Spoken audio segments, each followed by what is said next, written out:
یہ کسی دوسری دنیا پر رہنے والی مخلوق یا کسی ایلین کی تصویر نہیں ہے، بلکہ اس دنیا پر ہمارے ہی درمیان رہنے والی اللہ رب العزت کی چھوٹی سی ایک مخلوق چونٹی کی مائکروسکوپ سے لی گئی تصویر ہے۔ فرض کرو اگر اللہ رب العزت اسے کچھ بڑا جسم عطا فرماتا تو کیا ہوتا؟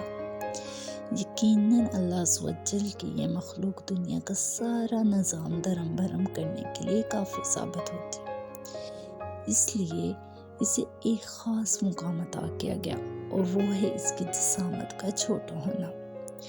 ٹھیک اسی طرح اللہ عز و جل نے اپنی مخلوق میں سے ہر فرد کو ایک الگ مقام عطا کیا ہے۔ کسی کو غریب بنایا تو کسی کو امیر، کسی کو صحت عطا کی تو کسی کو بیماری میں مبتلا فرمایا۔ کوئی خوشیوں سے مالا مال ہے تو کوئی رنج و عالم سے دوچار ہے۔ یہ سب کیا ہے؟ ایک خاص مقام ہی تو ہے جو بندے کو عطا کیا گیا ہے۔ یقین مانو یہی مقام اس کے لائق و مناسب بھی ہے۔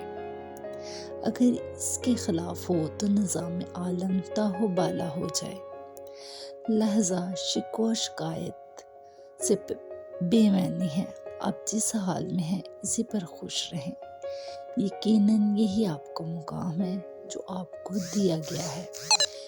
اسی پر صبر کریں اور خوش رہیں۔ جزاک اللہ۔